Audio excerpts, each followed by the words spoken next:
Hello students, welcome to another video of Krypton tutorial. आज हम लोग डिस्कस करने वाले हैं एनटीए द्वारा दिया गया अभ्यास ऐप के पेपर 3 के केमिस्ट्री के सॉल्यूशन के बारे में। यह जेई के पेपर 3 का सॉल्यूशन है। तो आइए स्टार्ट करते हैं एनटीए जेई मेंस के लिए दिया गया पेपर 3 का सॉल्यूशन। मैं पहले आपसे रिक्वेस्ट करूंगा, क्या अगर आपने इस पेपर को नहीं दिया तो पहले जाकर के पेपर को दें, उसके बाद फिर इसके सॉल्यूशन को देखें। तो आइए स्टार्ट करते हैं। क्या दिया गया है? XeF6 on partial hydrolysis with water produces a compound X. The same compound X is formed when XeF6 reacts with silica. The compound X is, ये पी ब्लॉक चैप्टर का पार्ट है और इनर्ट गैस का part है। तो XeF6 का reaction क्या होता है, एक बार हम XeF6 का रिएक्शन देखते हैं। XeF6 हाइड्रोलिसिस कराया है हमने। क्या कराया है? हाइड्रोलिसिस कराया है। काफ़ी फेमस रिएक्शन है ये। रिएक्शन एक बार जेई एडवांस में आ चुका है। सिलिका के साथ कराया है, दोनों जगह रिएक्ट करा दिया, सेम कंपाउंड मिल रहा है। तो XeF6 को जब रिएक्ट कराते हैं हम तो अपने को मिलता है XeOF4 प्लस HF। ठीक है, अगर इसको और फर्दर हाइड्रोलिसिस कराएंगे तो नेक्स्ट स्टेप एक एक ऑक्सीजन आपको बढ़ाते जाना है। तो एक ऑक्सीजन बढ़ेगा तो दो फ्लोरीन कम हुआ, क्या? तो XeO2F2। ठीक है, इसको फर्दर और हाइड्रोलिसिस कराया तो क्या बन गया? XeO3। एक और ऑक्सीजन बढ़ा दिया, दोनों फ्लोरीन। आपको एक एक करके सारे फ्लोरीन को खत्म करना है। तो ये हो गया आपके पास प्रोडक्ट। ठीक है, ये फाइनल प्रोडक्ट। और XeF6 को जब SiO2 के साथ रिएक्ट कराते हैं तो अपने पास बनता है क्या? XeOF4 plus SiF4। तो उसने बोला सेम कंपाउंड, तो सेम कंपाउंड इधर ये दिख रहा है और इधर ये दिख रहा है, XeOF4। तो पहले क्वेश्चन का आंसर क्या होगा? XeOF4। क्वेश्चन नंबर 1 का आंसर डी। तो अपने पास आंसर क्या हो गया? डी। तो आइए स्टार्ट करते हैं अब next question. Question number 2। Question number 2 में क्या बोला उसने? NH4SH solid NH3 plus H2S gas दिया हुआ in the above reaction chemical equilibrium chapter का, if the pressure at equilibrium. ठीक है, इतना इतना इतना what will the equilibrium constant Kp। ठीक है, आप सबसे पहले क्या कर लो, रिएक्शन लिख लो। NH4SH solid is in equilibrium. अपने को ये पता है क्या, सॉलिड के कारण से प्रेशर जनरेट नहीं होता है, तो सिर्फ गैस ही प्रेशर जनरेट करेगा क्या? तो T=0 कभी भी केमिकल इक्विलिब्रियम का क्वेश्चन है ना, तो सबसे पहला स्टेप आपको क्या करना है? T=0 लिखना है और T इक्विलिब्रियम लिखना है। तो ये कितना हो गया? P मान लिया जा आपने। T इक्विलिब्रियम पे ये कितना हो जाएगा? P minus P dash. ये कितना बनेगा? P डैश और P डैश। आपको कंसिडर किसको करना है? सिर्फ गैस को। क्या? सिर्फ गैस को कंसिडर करना है। तो अपने को पता लगा ये सॉलिड है, इसलिए इसको कंसिडर नहीं करेंगे। तो अपने पास इक्विलिब्रियम पोजीशन कितना देकर गया? 2P dash equal to 100 ATM। क्या? तो P डैश इक्वल टू कितना हो गया? 50। तो अब Kp बराबर आप क्या लिखोगे? Partial pressure of NH3 gas into partial pressure of H2S gas. तो हमने क्या कर दिया? 50 × 50 कर दिया। तो अपने पास क्या आ गया? 2500 ATM स्क्वायर। तो अपने पास इसका आंसर क्या आ गया? ए नंबर ऑप्शन, ये करेक्ट आंसर है। क्वेश्चन नंबर 2 का आंसर क्या हो गया? ए। अब आते हैं नेक्स्ट क्वेश्चन की तरफ। Question number 3। How many EDTA are required to make an octahedral complex. अपने को पता है EDTA जो होता है ना, वो खुद क्या होता है? हेक्साडेंटेट। EDTA क्या होता है? हेक्साडेंटेट।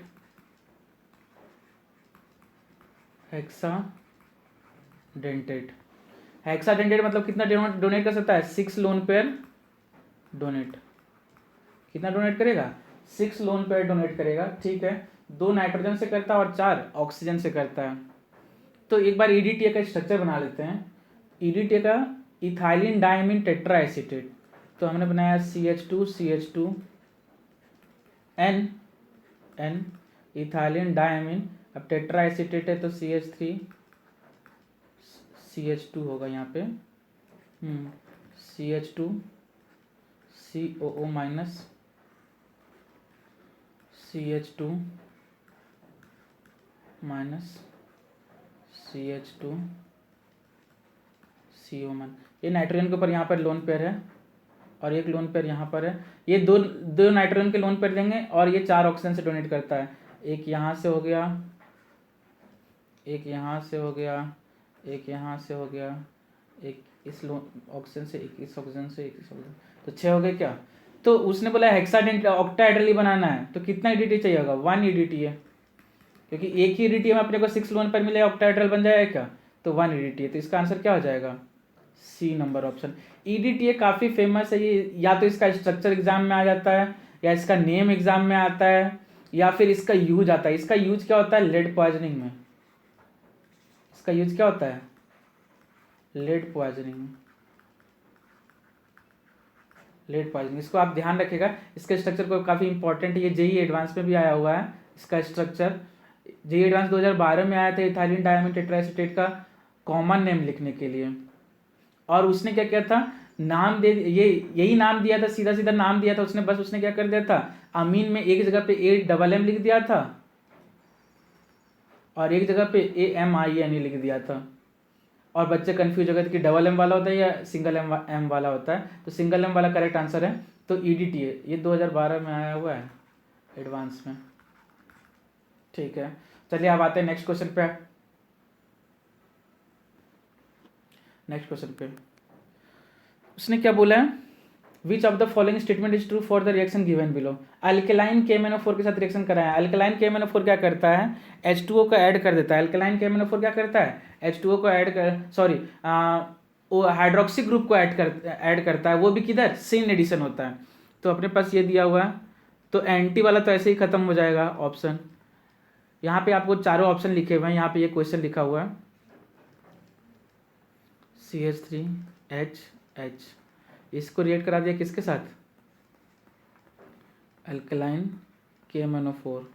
अल्कलाइन KMnO4 क्या देता है, सिन एडिशन देता है और हाइड्रोक्सी ग्रुप जोड़ देता है जहाँ पे एल्कीन बना रहता है। तो यहाँ पे क्या, डबल बॉन्ड जहाँ पे रहता है या अनसैचुरेशन जहाँ पे रहता है, तो हमने यहाँ पर से ऐसे कर दिया, C single bond C, CH3HOH, CH3H और OH, तो सिन एडिशन बन गया है क्या, सिन एडिशन बन गया, ठीक है। और इसका इसमें क्या दिया हुआ है, तो सिन एडिशन वाला कौन कौन सा ऑप्शन है, A नंबर ऑप्शन और D नंबर ऑप्शन।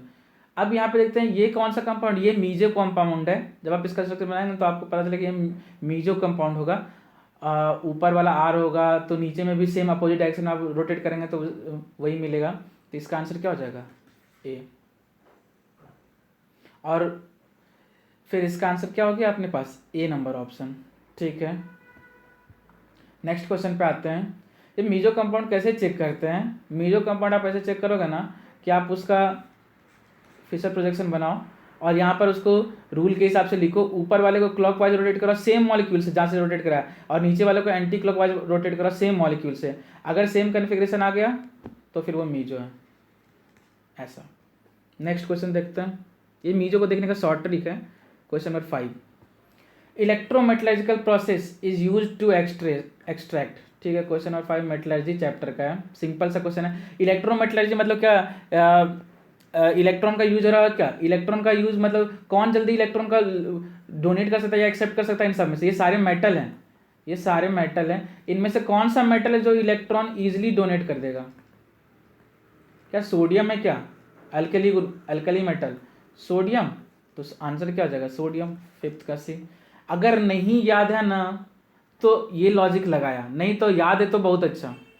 मैंने क्या किया, मेरे को नहीं याद है अगर, तो मेरे को यही पता है इलेक्ट्रोमेटलर्जी मतलब क्या होगा, इलेक्ट्रिसिटी का यूज होगा, मतलब इलेक्ट्रॉन का फ्लो होगा। इलेक्ट्रॉन का फ्लो किस में सबसे आसानी से हो सकता है, सोडियम में। क्यों, क्योंकि वो आसानी से इलेक्ट्रॉन लूज कर देगा, ठीक है। तो उसमें ज़्यादा मेटल का प्रॉपर्टी है। ये question number 5 C। Question number 6 पे आते हैं, the equivalent conductivity of 0.1 m weak acid is 100 times lesser than at infinite dilution, ठीक है। the degree of dissociation of weak electrolyte at 0.1 m। ये क्या है, इलेक्ट्रोकेमिस्ट्री का क्वेश्चन है। ये कहाँ का क्वेश्चन है, इलेक्ट्रोकेमिस्ट्री का कोलरास लॉ, काफी इंपॉर्टेंट सेक्शन है कोलरास लॉ। तो अपन देखते हैं क्या, अपने को पता है उसने रेशियो दिया है क्या, 100 रेशियो दिया है, किसका, equivalent infinite dilution infinite dilution पे जो कंडक्टिविटी है उसकी डिवाइड बाय क्या, उसने बोला इक्विवेलेंट कंडक्टिविटी, इक्विवेलेंट कंडक्टिविटी।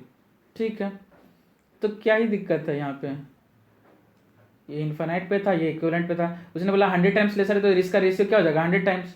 अच्छा, अल्फा क्या होता है, अल्फा होता है अपने पास इक्विवेलेंट कंडक्टिविटी डिवाइड बाय, या फिर molar conductivity divide by conductivity eight infinite dilution, ये अल्फा होता है। तो इसका मतलब ये 1/100 हो जाएगा क्या, 1/100 का मतलब क्या हो गया 0.01। सिंपल सा वन लाइनर क्वेश्चन है, तो इसका आंसर क्या हो गया सी। बस आपको ये पता होना चाहिए कि अल्फा जो होता है वो क्या होता है, molar conductivity equivalent conductivity divide by conductivity eight infinite dilution, molar conductivity eight equivalent divide by molar conductivity eight infinite dilution, उन दोनों का रेशियो होता है, और वो क्वेश्चन में गिवन ही है, तो अपने पास आंसर हो गया। अब नेक्स्ट क्वेश्चन पे आता है, क्वेश्चन नंबर 7। क्वेश्चन नंबर 7 में उसने क्या बोला है कि for 1 mole of a van der Waals, for 1 mole of a van der Waals, हाँ, when b is equal to 0 and T equal to इतना, then P V versus V plot the value of van der Waals constant a अपने को निकालना है। एक काम करो, पहले वंडरवाल इक्वेशन लिख लो, ठीक है क्या, सिंपल सा क्वेश्चन है वंडरवाल इक्वेशन। वंडरवाल इक्वेशन पे न्यूमेरिकल टफ नहीं आते, कभी भी नहीं आते, न्यूमेरिकल ही ज़्यादातर नहीं आते, थ्योरेटिकल क्वेश्चन आते हैं। तो ये न्यूमेरिकल दिया तो अपन सॉल्व कर लेते हैं, ग्राफिकल क्वेश्चन है तो मतलब दिमाग लगाना पड़ेगा और कुछ नहीं। तो एक काम करिए, वंडरवाल इक्वेशन है, इसको हमने क्या कर दिया, एक बार इस टर्म को जो है ना एक्सपेंड कर लेते हैं। तो ये आ गया P V minus P N B, ठीक है, plus A N square by V minus A N Q B by V square is equal to क्या एन आर टी। अभी उसने क्या बोला है, बी जीरो है, बी जीरो है, मतलब ये वाला टर्म जीरो हो गया क्या, और ये वाला भी टर्म क्या हो गया जीरो।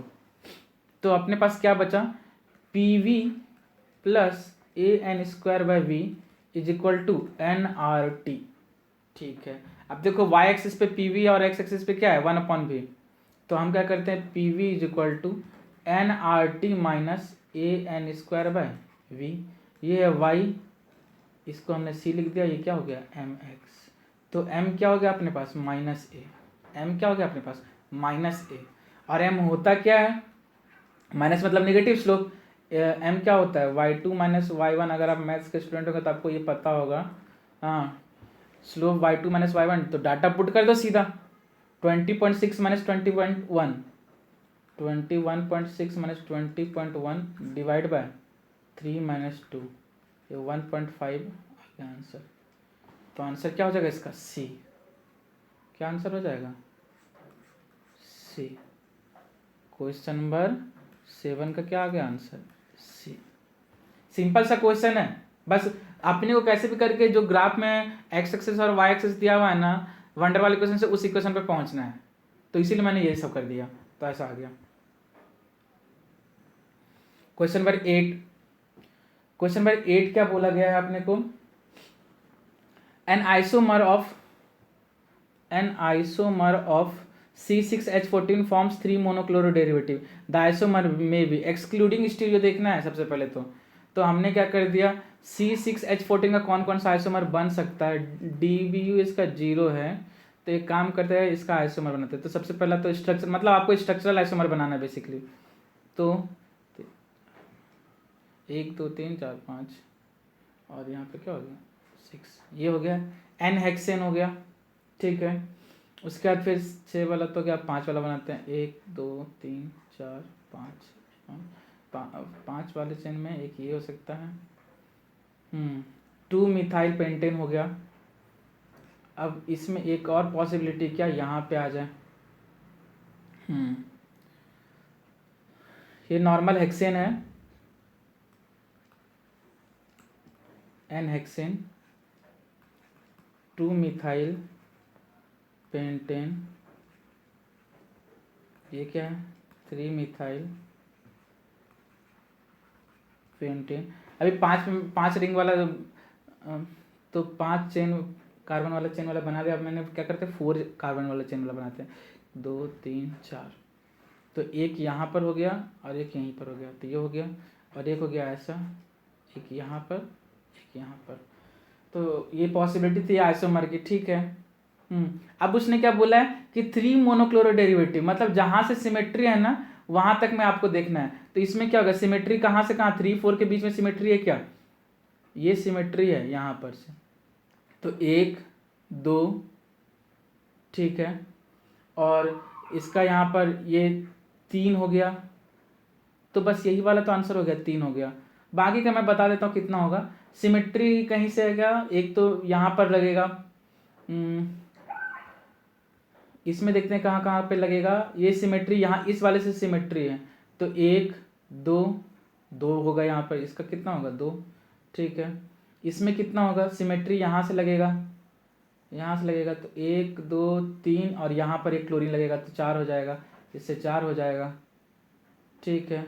इससे कितना हो जाएगा 1 2, यहाँ पे क्लोरीन, यहाँ पे क्लोरीन, यहाँ पे क्लोरीन, यहाँ पे क्लोरीन, सब जगह कहीं पे सिमेट्री नहीं है, तो 5 हो जाएगा, इससे 5 हो जाएगा। हाँ, तो अपने को 3 वाला देखना था, तो क्या, तो यहाँ पर हो गया, एक यहाँ पे लग सकता है, एक यहाँ पे लग सकता है, और एक इसके अराउंड लग सकता है, तो अपने पास 3 हो गया। इधर भी लगाएंगे तो सेम प्रोडक्ट बन जाएगा क्या, तो इसलिए क्या हो गया NXN, ये क्या है 3 वाला, तो 8 का क्या हो गया आंसर, B नॉर्मल हेक्सेन, ठीक है। अब आते हैं नेक्स्ट क्वेश्चन पे।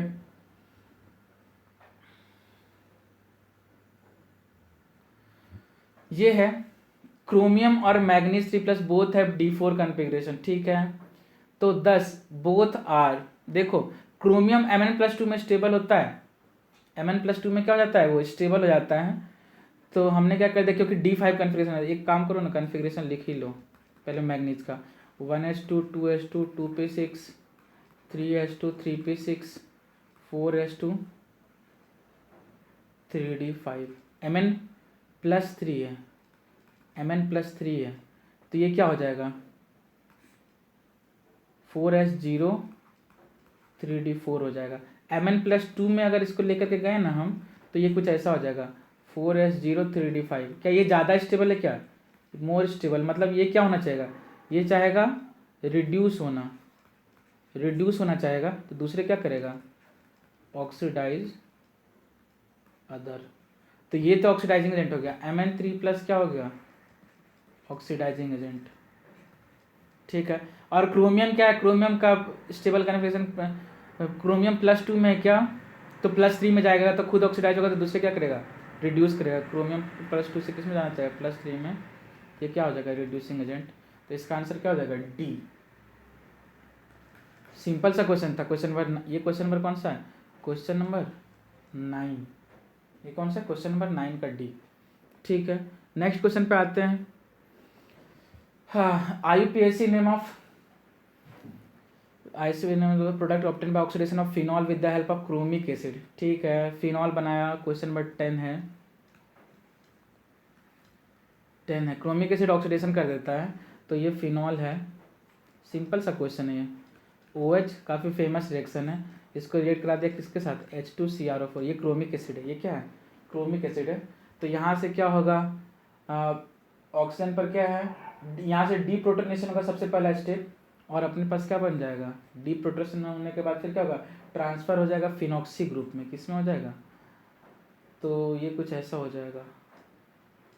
डीप्रोटोनेशन होने का पहला स्टेप क्या हुआ, डीप्रोटोनेशन, यहाँ पे लोन पेयर है ना, तो ऐसा, ठीक है क्या। और दूसरा स्टेप क्या होगा, यहाँ से फिनॉक्साइड है, deprotonation and leads to phenoxide ion, ठीक है। तो फिनॉक्साइड आयन बना, और उसके बाद से कैसे हो जाएगा, यहाँ पर से ये निकला बाहर H+, तो ये क्या हो जाएगा, यहाँ पे O- आ जाएगा, और सेकेंड स्टेप क्या हो जाएगा, फिर phenoxy radical formation,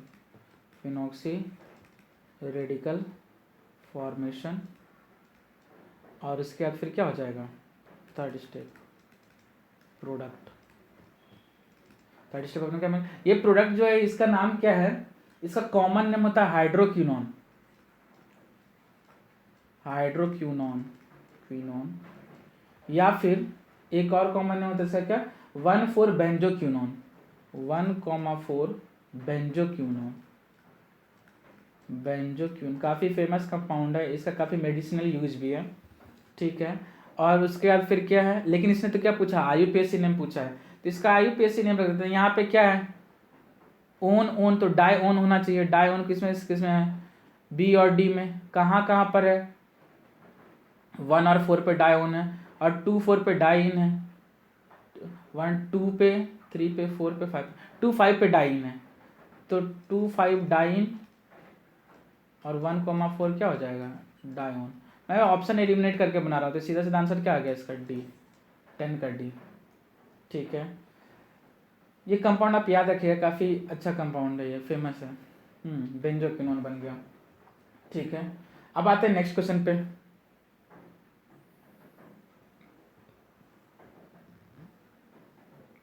question number 11, question number 11 क्या बोला, X Y Z atomic number 19 37 55 50 19 वाला कौन सा है, पोटेशियम होता है, पोटेशियम, रुबिडियम, सीजियम, ऐसा है, ठीक है। तो इधर टॉप टू बॉटम जाने पे क्या होता है, टॉप टू बॉटम जाने पे आयनाइजेशन एनर्जी क्या होता है, आयनाइजेशन एनर्जी डिक्रीजेस, ठीक है। इंक्रीजेस विद एटॉमिक नंबर, पहला स्टेटमेंट गलत हो गया।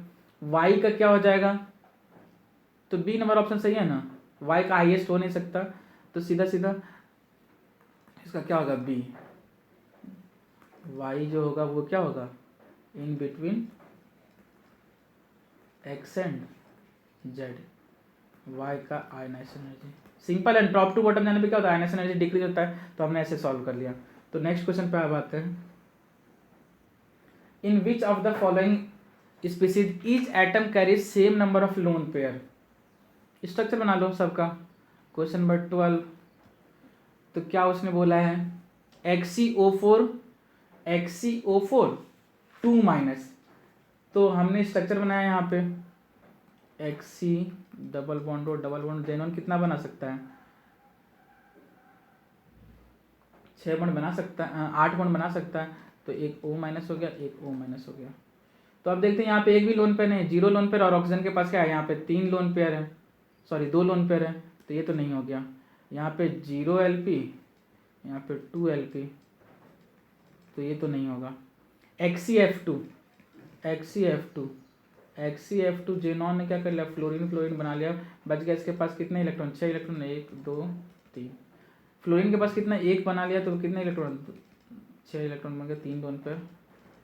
तो सब में देखो 3 लोन पेयर है, 3 लोन पेयर ऑन ईच, तो सीधा सीधा क्या हो गया आंसर इसका, बी, XCF2 लीनियर से, sp3d एब्रेसिव, ठीक है। नेक्स्ट क्वेश्चन पे आते हैं, सिंपल, इतना सिंपल क्वेश्चन है यार। हाँ, नेक्स्ट क्वेश्चन अपने पास क्या है, an electron atomic structure chapter का ये, an electron in an atom jumps in such a way that its kinetic energy changes from x to x/9, ठीक है। तो उसने क्या बोला, change in its potential energy. अपन क्या करते हैं, सीधा सीधा डील करते हैं। क्वेश्चन नंबर 13 जो है, अपने को पता है काइनेटिक एनर्जी जो होता है वो क्या होता है, potential energy divide by 2, potential energy divide by 2। तो डेल्टा काइनेटिक एनर्जी क्या हो जाएगा, डेल्टा P/2, ठीक है। डेल्टा काइनेटिक एनर्जी कितना हो गया, x - x/9 is equal to delta P/2, तो 8x/9 is equal to delta P/2, तो डेल्टा P कितना हो गया यहाँ से, 16x/9, तो इसका क्या आ गया आंसर, बी।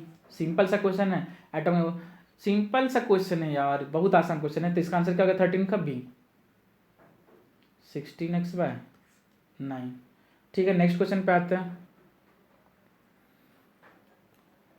उसने क्या दिया है, विच of the following is not an antacid, ये आपको याद रखने वाला। रेनिट्रिडिन जब भी इसकी डिस्कवरी हुई थी, काफ़ी फेमस एंटासिड था।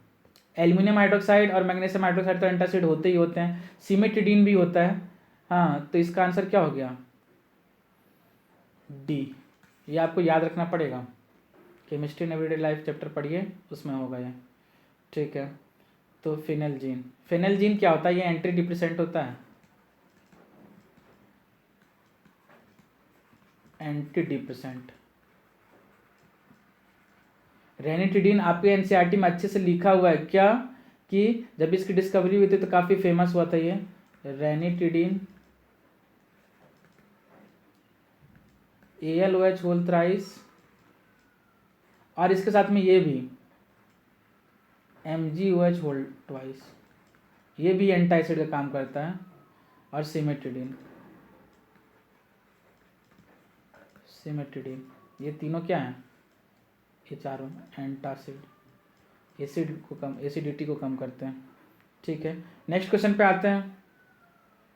Question number 15। क्वेश्चन नंबर 15 अपने पास क्या गिवन है, द अमाउंट ऑफ सिक्रोज इतना that would be dissolve in 100 gram water in order to produce इतना सॉल्यूशन विद इतना इतना। ठीक है, ये तो फेमस सेक्शन है, जेईई मेंस हमेशा पूछता है इससे। Delta depression in freezing point और एलिवेशन इन बॉइलिंग पॉइंट से क्वेश्चन ना पूछे। अगर 6 सेक्शन पेपर है तो उसमें 3 सेक्शन 4 सेक्शन तो ऐसा होगा जिसमें ये आएगा। तो अब क्या करते हैं, इसको देखते हैं हम क्या बोला गया है इसमें। Depression in freezing point delta TV क्या होता है, और एलिवेशन इन बॉइलिंग पॉइंट क्या होता है। एलिवेशन इन बॉइलिंग पॉइंट होता है अपने पास 100 + TB।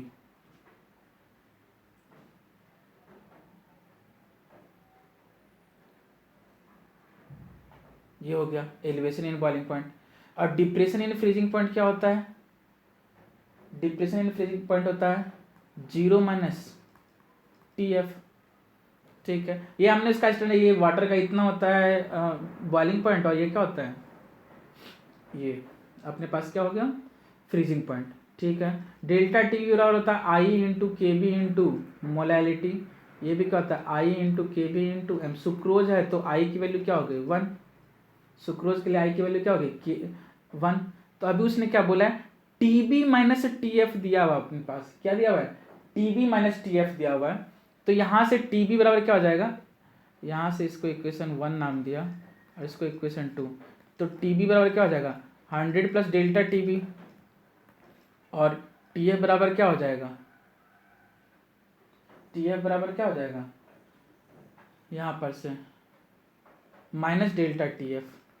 ठीक है, तो इसको हम लिख देते हैं 100 + डेल्टा TB, क्या लिख देंगे KB × M, क्योंकि I की वैल्यू तो 1 है। तो यहाँ पे क्या लिख दें KB × M, और इसको क्या लिख दिया माइनस, और इसको क्या लिख दें ये KF होगा, तो यहाँ पे -KF × M, -KF × M। ठीक है, तो ये हो गया अपने पास, ये कितना, तो यहाँ से आ गया अपने पास ये -KF × M। तो अपने को क्या गिवन है TB - TF गिवन है, क्या कितना गिवन है ये 105, कितना गिवन है 105। तो हमने लिखा 105, क्या इन दोनों को माइनस करने क्या, तो 100 + KB × M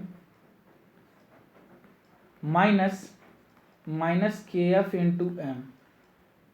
तो 100 + KB कितना गिवन है 0.51 M, ये प्लस हो गया 1.86 M, और ये कितना है 105, ये कितना है 105। अभी इसको सॉल्व किया, यहाँ से इसको सॉल्व किया तो अपने पास ये आ गया 5 = 2.37 M। तो M बराबर कितना हो गया 2.11। ठीक है, अब अपने पास मोलैरिटी बराबर होता क्या है, मोलैरिटी क्या होता है moles of solute divide by mass of solvent in KG. क्या, तो हमने कर लिया मोल्स ऑफ सॉल्यूट कितना हो जाएगा, मान लीजिए इसका मास कितना क्यों बनता है x, मोल्स के लिए मोलर मास से डिवाइड कर दिया, ये तो मोल्स हो गया, divide by mass of solvent, solvent का मास कितना है 100 ग्राम, उसने दिया वाटर इतना यूज किया इनटू केजी में कन्वर्ट करने के लिए, ये सॉल्व कर लिया। तो यहाँ से x को सॉल्व कर दिया तो कितना आंसर आ जाएगा 72.2। तो आंसर क्या हो गया इसका B। तो इसका आंसर क्या हो गया B। ये हो गया। ठीक है, अब नेक्स्ट क्वेश्चन पे आते हैं, क्वेश्चन नंबर 16 के ऊपर। क्वेश्चन नंबर 16 क्या दिया हुआ है अपने पास, 10 ग्राम MgCO3 डिकम्पोज ऑन हीटिंग इतना इतना इतना। तो क्वेश्चन नंबर 16 है ये। ठीक है, MgCO3 को उसने डिकम्पोज कर दिया है किस में, MgO प्लस CO2 में। आप चाहो तो इसका स्टेट लिख लेना, मैं बस ऐसे सॉल्व कर रहा हूँ। ठीक है, MgO कितना बना है, ये 4 ग्राम, और ये कितना बना है 0.1 मोल। 0.1 मोल का मतलब कितना हो गया, 4.4 ग्राम क्या। तो टोटल मास प्रोडक्ट का कितना है, total mass of product, product का मास कितना गया 4.4 प्लस कितना 4 ग्राम, तो कितना हो गया 8.4 हो गया है क्या। ठीक है, और टोटल मास रिएक्टेंट का कितना है, total mass of reactant initially, reactant law of conservation of mass लगा दिया है बस मैंने। आप चाहो तो इसको दूसरे तरीके से भी सॉल्व कर सकते हो, बट मैंने सिंपल सा, सबसे सिंपल वे जो होता है जिसको कुछ भी नहीं आता वो simple law of conservation of mass आता है, तो वो भी सॉल्व कर ले, इसके लिए मैंने ये किया। तो परसेंटेज कितना हो गया, तो इतना ही आना चाहिए था, 10 ग्राम आया कितना 8.4 ग्राम। तो परसेंटेज प्योरिटी क्या हो गया, obtained mass divide by initial mass into 100, तो कितना हो गया 84। तो इसका आंसर क्या हो गया डी, डी। ठीक है, 84%। नेक्स्ट क्वेश्चन पे आते हैं, क्वेश्चन नंबर 17। क्वेश्चन नंबर 17 क्या दिया हुआ है अपने पास, the rate of decomposition of methyl nitrite and ethyl nitrite can be given in terms of rate constant K1 and K2 respectively. The energy of activation for the 2 week for the 2 reactions are इतना इतना इतना as well as frequency। देखो RNS constant भी दिया हुआ है, तो obvious सी बात है ये RNS इक्वेशन का नाम दिया हुआ है, फ्रीक्वेंसी फैक्टर मतलब ये RNS इक्वेशन का क्वेश्चन है। एक काम करते हैं हम क्या, सबसे पहले RNS इक्वेशन लिख देते हैं, K बराबर ए की power minus E upon RT, ये RNS इक्वेशन है क्या। ठीक है, एक काम करो K1 लिख लो और K2 लिख लो। K1 is equal to A1 E की power minus E1 upon RT। Temperature तो दोनों में सेम ही रखना है क्योंकि दोनों को इक्वल करना है। और K2 बराबर क्या कर दिया A2 E की power minus E upon RT। ठीक है, लॉग ले लिया, टेक लॉग बोथ साइड, दोनों साइड लॉग ले लो ना, तो क्या हो जाएगा अपने पास log K1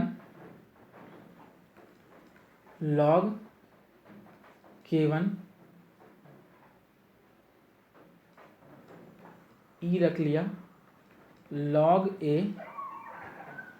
इसका भी बेस E रख लिया, और यहाँ पर क्या होगा माइनस EA1 अपॉन RT, और इधर क्या हो गया log K2 is equal to log base E है अभी A2 minus EA upon RT।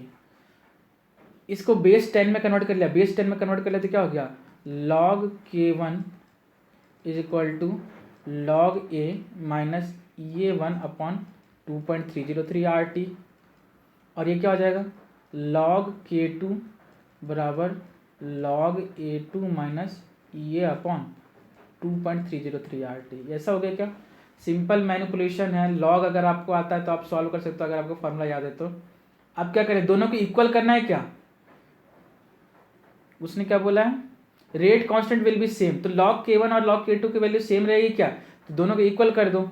तो हमने क्या कर दिया, दोनों को इक्वल करने के बाद अपने पास आ गया ये A1 था, log A1 minus EA1 upon 2.303 RT is equal to log A2 minus EA upon 2.303 RT।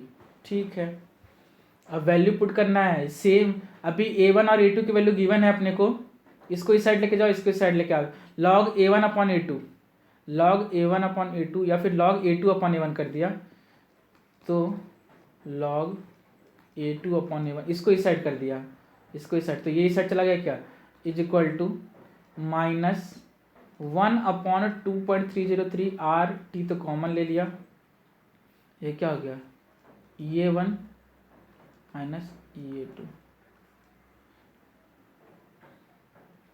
Minus EA1 plus EA2। तो बस वैल्यू पुट करना है, आंसर आ जाएगा अपने पास लग रहा है इसी से।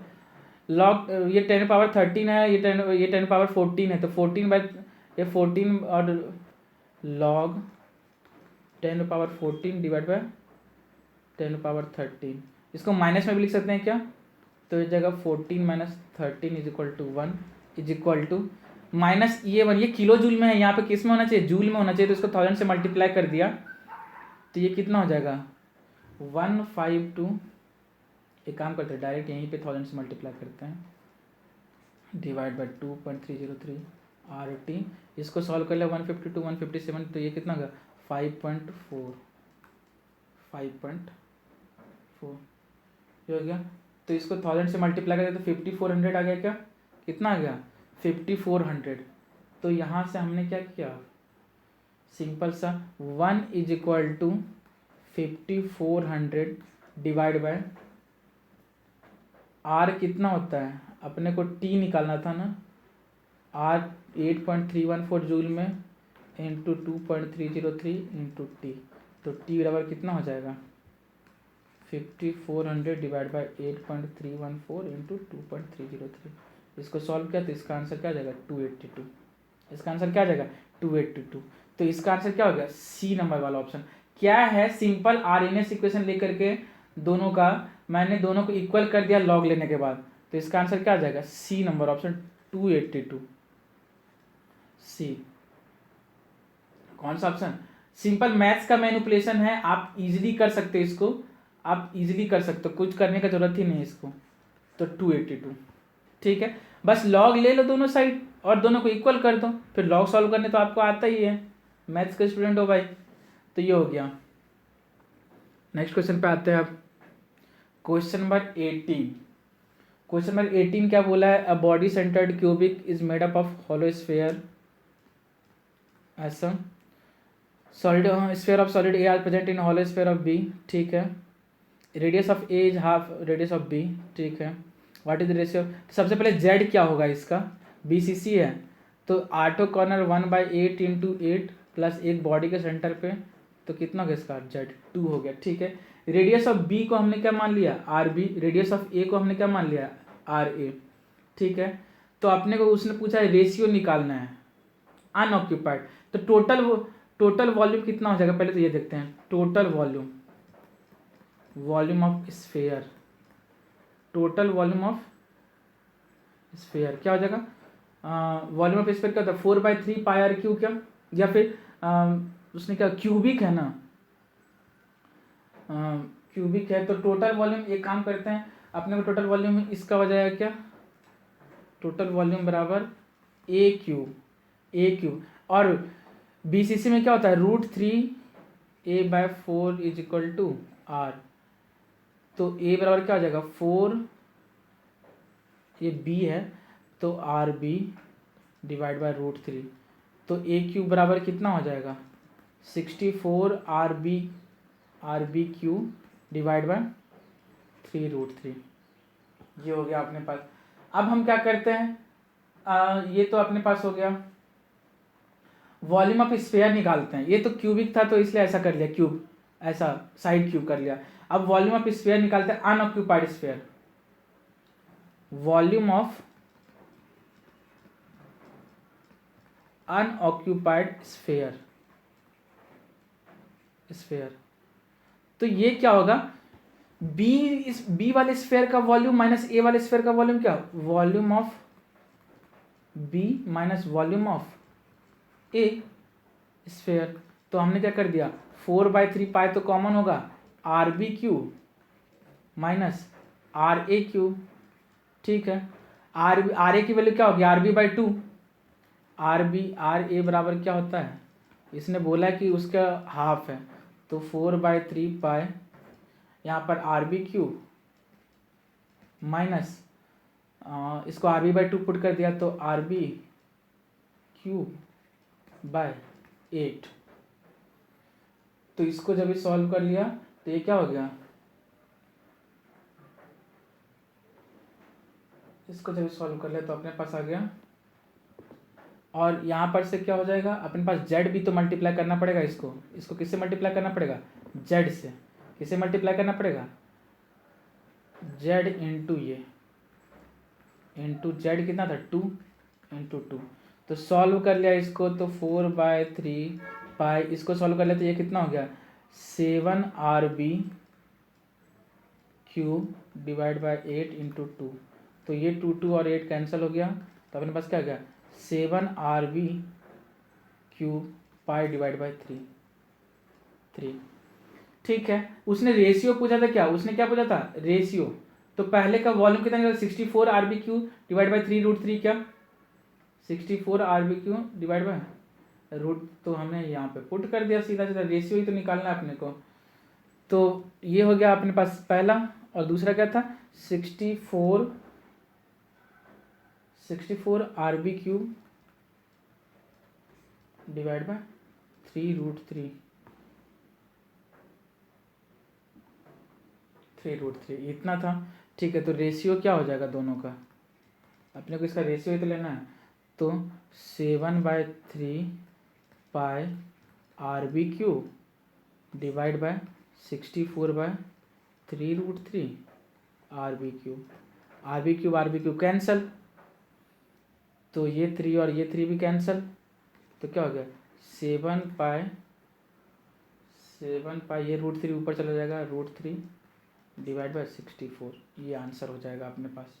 ये क्या हो जाएगा आंसर, कोई ऑप्शन मैच कर रहा है क्या, हाँ बी नंबर ऑप्शन मैच कर रहा है, तो इसका आंसर क्या हो गया बी। ठीक है, सिंपल सा है। क्या किया है मैंने, सबसे पहले क्यूब का वॉल्यूम निकाला है, क्यूब के वॉल्यूम निकालने के लिए क्या होता था BCC में √3 = 4R, R को RB रख दिया क्योंकि B का रेडियस से वो भरा हुआ है, तो हमने उसको सॉल्व कर लिया। और वॉल्यूम ऑफ अनऑक्यूपाइड स्पेस क्या हो जाएगा, Z into volume of B minus volume of A, तो यहाँ पर Z क्या था 2, पुट कर दिया, दोनों निकाल लिया, फिर रेशियो निकाल लिया। अब आते हैं नेक्स्ट क्वेश्चन के ऊपर आते हैं। नेक्स्ट क्वेश्चन अपने पास क्या गिवन है, आयनिक इक्विलिब्रियम का क्वेश्चन है ये। ठीक है, अपने पास Cn minus plus CH3COH, Cn minus plus CH3COH ऐसा करते हैं। ठीक है, तो आप क्या करो, ये रिएक्शन गिवन है क्वेश्चन नंबर 19। क्वेश्चन टफ नहीं है, बस लॉजिकल है। Is an equilibrium with HCN plus CH3CO। अगर आपको के इक्विलिब्रियम लिखना होगा इसका, तो आप क्या लिखोगे, सब एक्वस ही है, तो आपने लिख दिया CH3CO minus into HCN divide by CN minus, और ये क्या CH3COH। ठीक है, तो इक्विलिब्रियम कांस्टेंट उसने पूछा, एक काम करो क्या कि दोनों साइड H प्लस ऊपर नीचे दोनों साइड मल्टीप्लाई कर दो,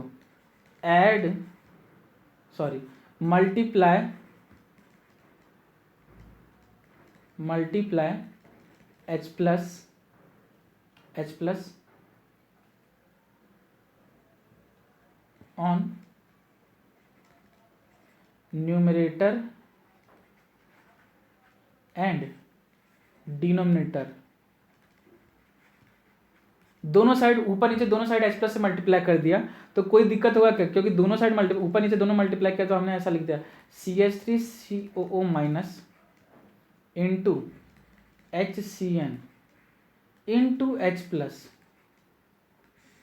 divide by CN minus into H plus into CH3COH।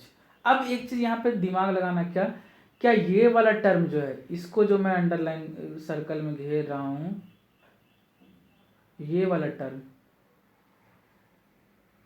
जो सर्कल के अंदर है, बस उसको देखना, ये क्या लिखा हुआ है, Ka ऑफ एसिड, क्या Ka of CH3COH। Is equal to, ये क्या है, ये अपने पास के होता था किसका, CH3COH का, ठीक है। और ये वाला टर्म देखना, के ऑफ एसिड क्या होता था, CH3CO minus into H plus divide by CH3COH। देखो ये होता था के ऑफ ए, ठीक है। और HCN का क्या होता था, HCN किस में टूटता है, KaHCN, H प्लस और Cn माइनस में क्या, तो हमने यहाँ पे लिख दिया H प्लस और Ka क्या होता था, H plus plus Cn minus divide by HCN, ये होता था क्या। तो ये 1/k लिया हुआ है क्या HCN का, ये क्या गिवन है 1/k HCN का। तो अब एक काम करो, अपने पास क्या आ गया, के और के बी का ये अपने को डाटा है, तो हम एक काम करते हैं, पी के बी कितना गिवन है, पी के बी सी एन माइनस का गिवन है,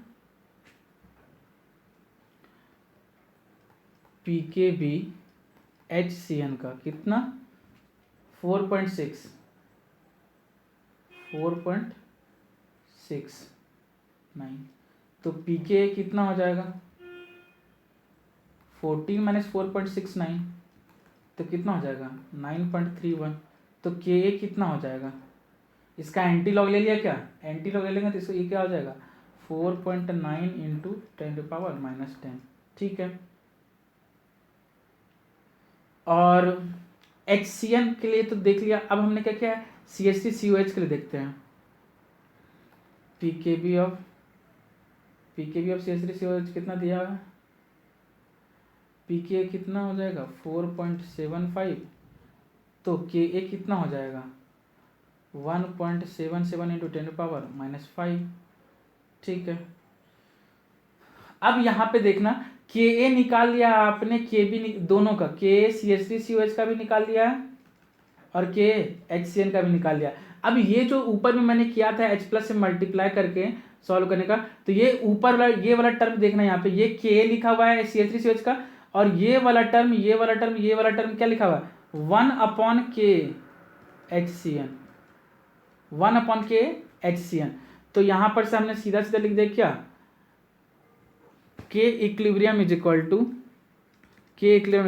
K of CH3COH divide by K of HCN, 1 था ना, तो इसलिए ऐसा लिख दिया। तो अभी क्या हो जाएगा, अपने पास डाटा पुट कर दिया 1.77 इंटू 10⁻⁻5 डिवाइड बाय 4. कितना, हाँ 4.9 इंटू 10⁻⁻10, इसको सॉल्व कर लिया तो अपने पास क्या आ जाएगा 3.7 इंटू 10⁻4। कौन सा ऑप्शन मैच कर रहा है, एक बार मैं आपको ये क्वेश्चन फिर से समझाना चाहूँगा, इसका आंसर क्या हो जाएगा ए, इसका आंसर अपने पास ए। एक बार ये क्वेश्चन मैं फिर से समझा रहा हूँ, कैसे किया मैंने, कैसे दिमाग लगाया। बहुत तरीके से क्वेश्चन सॉल्व हो सकता है, बट मैंने सबसे सिंपलेस्ट वे समझाने की कोशिश किया है। क्या अपने पास रिएक्शन दिया हुआ था, तो उसका के क्लोरा हमने लिख लिया, हमने क्या कर दिया ऊपर नीचे दोनों साइड H प्लस से मल्टीप्लाई कर दिया। ऊपर नीचे दोनों साइड H प्लस से मल्टीप्लाई करने के बाद हमने क्या देखा कि अगर आप इस वाले जो अंडर सर्कल जो है CH3COH माइनस और H प्लस और डिवाइड बाय CH3COH करोगे तो क्या ये के बेसिकली के होता है क्या CH3COH का, और HCN divide by CN minus into H plus क्या ये 1/k होता है क्या HCN का, तो ये बेसिकली क्या लिखा हुआ K of CH3COH divide by K of HCN, ये लिखा हुआ है। तो अब हमने क्या, अपने को दोनों का के निकालना है, अपने को क्या गिवन था पीके भी गिवन था, तो पीके निकाला 14 में माइनस करके, वहां से एंटी लॉग लेके के निकाल लिया, दोनों का पुट कर दिया, आंसर आ गया। नेक्स्ट क्वेश्चन पे आते हैं अपन, which of the following is a cyclooxo acid, which of the following is cyclooxo acid, ठीक है। तो एक काम करो, स्ट्रक्चर बनाओ साइक्लोऑक्सो एसिड का, तो अपने पास आंसर आ जाएगा। वैसे आपको बता दो तो ये इसका आंसर क्या हो जाएगा, अपन एक काम करते हैं H4P2O7 का स्ट्रक्चर बनाते हैं पहले, H4P2O7 और H4P2O6, क्या ये दोनों अपने पास पॉसिबिलिटी है क्या बनाने के लिए, तो हम क्या कर रहे हैं O7 का स्ट्रक्चर बनाने जा रहे हैं। एक एक करके मैं सबका स्ट्रक्चर बनाता हूँ, एक एक करके मैं सबका स्ट्रक्चर बना देता हूँ ताकि उससे आपको हेल्प मिले। ठीक है, तो H4P2O6, पहले एक काम करें, क्वेश्चन नंबर 20, यहाँ पर मैं आपको एक H4P2O6 कैसा होता है, P double bond O OH, ठीक है, P double bond O OH, यहाँ पे OH, ये OH, ठीक है। क्या एक चीज़ यहाँ पे ध्यान देना आप, क्या एक चीज़ यहाँ पे ध्यान देना, ये इसका नाम क्या होता है, हाइपोफॉस्फोरिक एसिड। इसका नाम क्या है, हाइपोफॉस्फोरिक एसिड, हाइपोफॉस्फोरिक एसिड, ठीक ना। ये इकलौता ऐसा एसिड है फॉस्फोरस का जहाँ पे पीपी लिंकेज है, only acid of phosphorus with PP linkage, ठीक है। नेक्स्ट देखते हैं, नेक्स्ट क्या अपने पास H3P3O9, H3P3O9, तो H3P3O9 का स्ट्रक्चर बनाया हमने, इसका नाम क्या है, ट्राइमेटाफॉस्फोरिक एसिड। इसका नाम क्या है, ट्राइमेटाफॉस्फोरिक एसिड। ये आया हुआ क्वेश्चन है जे एडवांस में, बहुत पहले आया था ये वाला स्ट्रक्चर, काफ़ी इंपॉर्टेंट स्ट्रक्चर, इस पर स्टार लगा लेना, IIT में आया हुआ ये। तो यहाँ पे ऐसा गिवन है अपने पास H3P3O9। हाँ, एक्चुअली क्या होता है, ये कैसे आया है, बेसिकली जनरलाइज फॉर्मूला होता है HPO3N। N की वैल्यू क्या होगी, 2 होगी तो डाईमेटाफॉस्फोरिक एसिड, N की वैल्यू 3 होगी तो ट्राईमेटा साइक्लिक फास्फोरिक एसिड। तो ऐसा, तो इसका स्ट्रक्चर बना देते हैं हम, नाम ही इसका साइक्लिक एसिड, यहाँ पे साइक्लिक ही बनता है। ये Sp3O3N को ही हम लोग क्या बोलते हैं, साइक्लिक मेटाफॉस्फोरिक एसिड। तो इसका मतलब आंसर तो यही होने वाला है, साइक्लिक मेटाफॉस्फोरिक एसिड। बट फिर भी मैं आपको N=3 क्या कर लिया, बना देता हूँ। N=3 के लिए हमने क्या कर लिया, यहाँ पर से P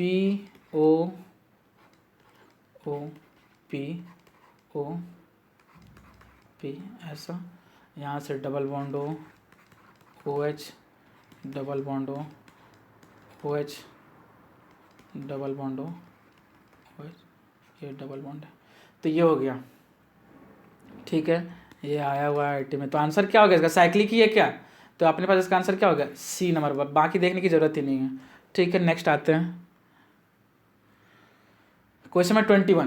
क्वेश्चन नंबर 21 क्या है कि among given compounds how many compound will react with NaHCO3 और सॉल्युबल इन NaHCO3। अच्छा, इसके साथ रिएक्ट करने के लिए क्या होगा, क्वेश्चन नंबर 21, इसके साथ रिएक्ट करने के लिए if more acidic then H2CO3 means क्या हो जाएगा, विल रिएक्ट और सॉल्युबल,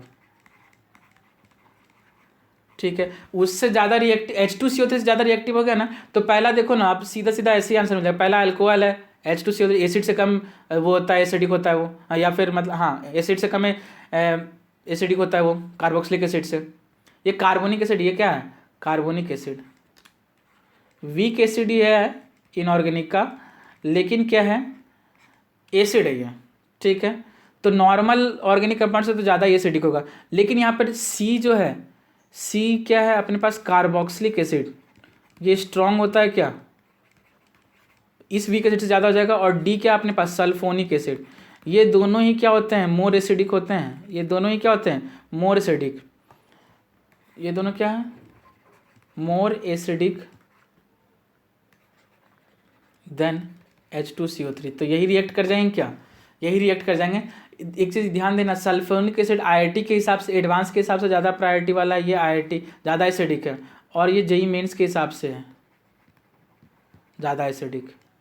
हाँ, तो अगर एडवांस में आएगा तो सल्फोनिक मारना, और मेंस में आएगा तो कार्बोक्सिलिक एसिड वाला ज़्यादा वो होगा। तो उसने पूछा कितना आंसर होगा, तो 2 ही है क्या, तो आंसर क्या हो जाएगा, 2, ठीक है। Question number 22। सरफेस केमिस्ट्री और न्यूमेरिकल बहुत ही रेयर इवेंट होता है ऐसा, सरफेस केमिस्ट्री में न्यूमेरिकल। तो क्वेश्चन नंबर 22 सॉल्व करते हैं अपन। उसने बोला critical micelle concentration of cationic colloidal system इतना, मोलैरिटी गिवन है अपने पास, क्या गिवन है, मोलैरिटी कितना, 10⁻³ m। इसका मतलब क्या है, इतना मोल इन 1 लीटर सॉल्यूशन। क्या इसका मतलब ये है, क्या इतना मोल का मतलब 10⁻³ मोल मीन्स 10⁻³ इंटू Na उसने बोला 6 इंटू 10⁻23 इतना। तो क्या इतना मॉलिक्यूल हो गया क्या, इतना मॉलिक्यूल इन 1 लीटर, इतना मॉलिक्यूल इन 1 लीटर। ये आया समझ में, इतना मॉलिक्यूल क्या आ गया अपने पास 1 लीटर में। अब उसने क्या बोला है, तो अपने पास है 6 इंटू 10⁻20 मॉलिक्यूल इन 1 लीटर, 1 लीटर। उसने क्या बोला है 1 mm में, पहले तो इसको लीटर को mm में कन्वर्ट कर लो, इसको mm में हमने ऐसे इतना मॉलिक्यूल इन 10 इसको ऐसे लिख देते हैं, क्या 1 लीटर कंटेन 6 इंटू 10⁻20 मॉलिक्यूल। अब तो यूनिटरी मेथड आ गया, इसलिए इसका मतलब क्या 10⁻6 mm, क्या 10⁻6 mm, 1 लीटर मतलब कितना 10⁻6 mm क्यू कितना 6 इंटू 10⁻20, इसलिए 1 mm क्यू कितना हो जाएगा 6 इंटू 10⁻14 मॉलिक्यूल। ठीक है, उसने बोला कितना नंबर ऑफ केटायन होगा, भाई इतना मॉलिक्यूल है और अपने पास 1 mm इतना मिसेल रखता है, तो नंबर ऑफ केटायन क्या हो जाएगा, डिवाइड कर दो सीधा, number of cation is equal to 6 into 10⁻14 इतना मॉलिक्यूल था और 1 mm में कितना मिसेल है 10⁻13, तो मिसेल का कितना केटायन हो जाएगा। इसको सॉल्व कर लिया 10 टाइम्स में, तो कितना हो गया 60 आंसर। तो इसका आंसर क्या हो जाएगा 60। ठीक है, नेक्स्ट क्वेश्चन पे आते हैं। Question number 23, the ammonia evolve from the treatment of 0.30 gram of an organic compound for the estimation of इतना। ठीक है, कोई दिक्कत नहीं, यहाँ पे हमने क्या कर लिया, क्वेश्चन नंबर 23 कोई ऑर्गेनिक कंपाउंड है, इससे क्या इवॉल्व हो रहा है, इसका एस्टिमेशन करें तो अमोनिया इवॉल्व हो रहा है। ठीक है, ये कितना गिवन था 0.30 ग्राम, 0.30 ग्राम। ठीक है हाँ, अच्छा एक काम करते हैं, उसने क्या बोला है कि H2SO4 का nitrogen total mole of acid कितना हो जाएगा, total mole of H+, molarity into volume, तो 0.1 इंटू 100, ये ml में है, हाँ इंटू 2 H2SO4 है ना, ये क्या है H2SO4, तो इसलिए 2 से मल्टीप्लाई कर दिया, तो कितना आ गया 0.2 इंटू 100 डिवाइड बाय 1000, तो ये कितना हो गया 0.02 मोल, 0.02 मोल। ठीक है, हाँ उसने बेस के साथ कितना mole of H+ reacted with base NaOH, base NaOH, तो क्या हो जाएगा मोलैरिटी इंटू वॉल्यूम, तो 20 इंटू 0.5 डिवाइड बाय 1000, तो ये कितना हो गया, तो ये 10/1000, तो ये 0.01 मोल, 0.01 मोल। तो ये टोटल मोल था, इतना बेस का रेट क्या है, तो मोल रिएक्टेड विद अमोनिया कितना हो जाएगा 0.02 माइनस 0.01, क्योंकि ये टोटल था और ये NaOH के साथ तो बचा हुआ क्या, तो ये कितना होगा 0.01 मोल, 0.01 मोल। अगर H2SO4 का मोल है तो इसका मतलब अमोनिया का भी मोल क्या है, इसलिए मोल ऑफ अमोनिया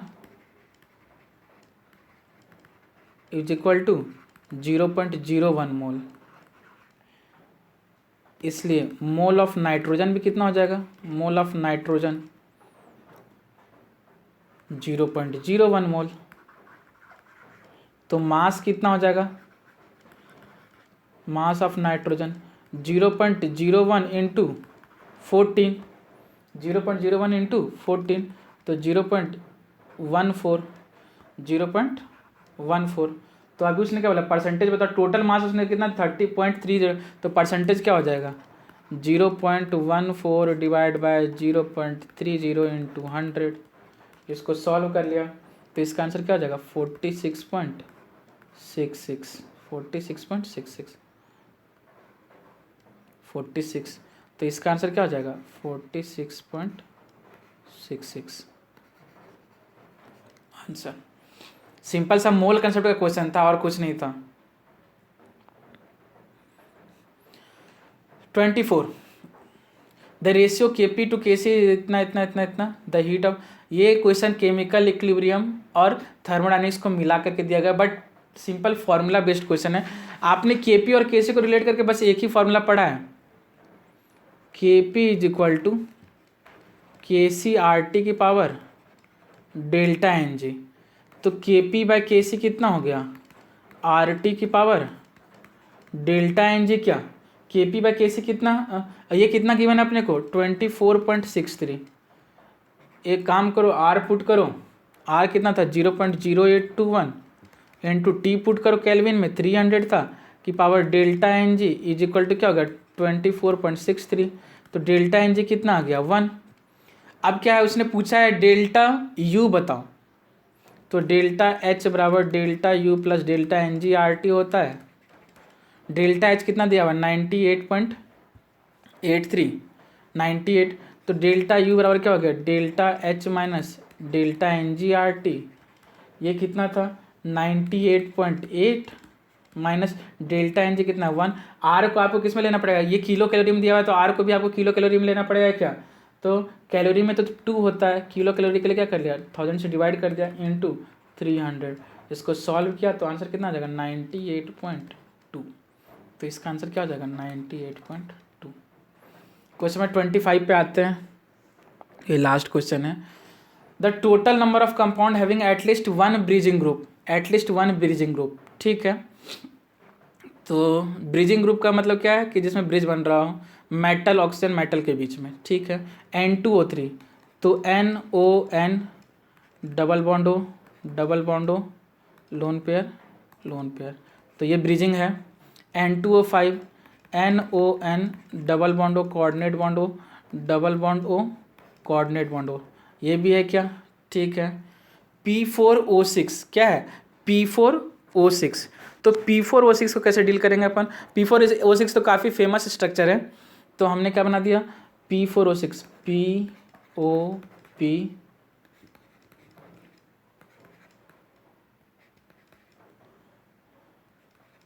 ऐसा,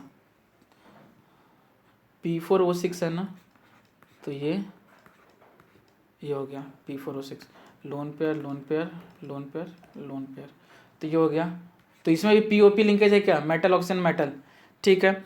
P4O7 बनाते हैं, P4O7 तो सेम स्ट्रक्चर POP OP, ये P4O6 यहाँ पे एक डबल बॉन्डो लगा दिया, बाकी सब में लोन पेयर, तो ये भी है क्या P4O6 भी हो गया।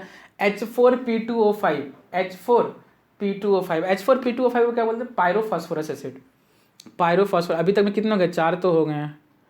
H4P2O5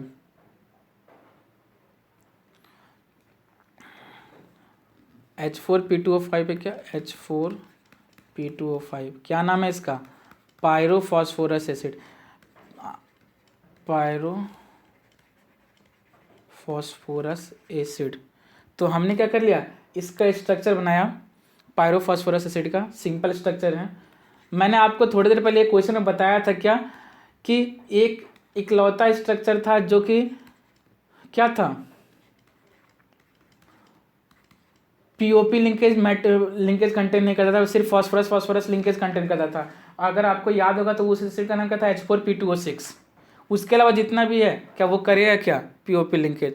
तो अपने पास क्या हो गया, अगर साइक्लिक नहीं है तो ये क्या हो गया अपने पास ये भी हो गया अपने पास H4P2O5, यहाँ पर OH लगा दो तो ऐसा हो गया। नेक्स्ट एसिड कौन सा है अपने पास? 5 के 5 तो हो गए सही यार। नेक्स्ट एसिड देखते हैं H5P3O10, H5P3O10, H2S2O3 और H2SO5। ठीक है,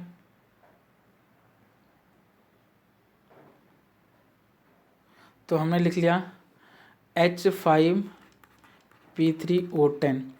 तो इसको क्या कर लिया, P double bond O, OH, OH, O, P double bond O, OH, O, P double bond O, OH, OH। तो इसमें भी कंटेन करा है, तो ये भी हो गया। अगला क्या था, H2S2O3। 6 आ चुके हैं अभी तक। H2S2O3, ये तो इसका नाम क्या होता है, थायोसल्फ्यूरिक एसिड। सल्फ्यूरिक एसिड से एक ऑक्सीजन निकाला और सल्फर जोड़ दिया, H डबल बॉन्ड S। यहाँ पर क्या हो गया, OH, OH double bond O। तो ये नहीं हो रहा है, ठीक है। अगला क्या था, H2S2O5, H2S2O5। तो H double bond O, H double bond O, OH, H double bond O, OH loan pair. तो ये भी नहीं है। तो ये हो गया, टोटल कितने हो गए, 6। तो इसका आंसर क्या हो गया, 6। इसका आंसर क्या हो गया, 6। बट जेई मीन्स ने इसका आंसर 5 दिया है। जेई मीन्स ने इसका आंसर 5 दिया है। उसने एक्चुअली N2O3 को कंसिडर नहीं किया था, तो लेकिन N2O3 में होता है, तो इसका आंसर क्या होगा, 6। करेक्ट आंसर, इसका आंसर 6 है। हाँ, तो ये था आपके पास सॉल्यूशन जेई में अभ्यास के पेपर ऐप का, पेपर 3 का जेई मेंस का, जो मैंने आपको पूरा करा दिया। अगर आपको सॉल्यूशन पसंद आया है तो वीडियो को लाइक करें, सब्सक्राइब करें, शेयर करें। और अगर आपको लगता है कि आपको किसी टॉपिक में डाउट है तो आप हमें बताएं, हम उस पर कोई ना कोई वीडियो लेकर के जरूर आएंगे। जरूर आएंगे। और आपको इस सॉल्यूशन में कहीं पे डाउट है तो आप हमसे कमेंट सेक्शन में पूछो, हम उसका आंसर भी आपको बताएंगे। कमेंट सेक्शन में जितना जल्दी से हो सके उतना जल्दी बताएंगे। और एक चीज़ और आपके लिए क्या, कि इस चैनल पे, क्रिप्टॉन ट्यूटोरियल के चैनल पे अभी एक all India test series, free test series चल रही है जेईई मेंस और नीट के लिए। तो अगर आप चाहते हैं अपने रैंक को इम्प्रूव करना या अपने प्रिपरेशन को बूस्ट करना, तो आप वो पेपर दीजिए। वो पेपर आपको हमारे कम्युनिटी पोस्ट पे मिल जाएगा, तो आप जाकर के वहाँ पर से पेपर दे दो। और हमने उसका वीडियो सॉल्यूशन भी लाया है, तो उसके वीडियो सॉल्यूशन को भी देखो। ये आपके प्रिपरेशन को बूस्ट करेगा। Thank you.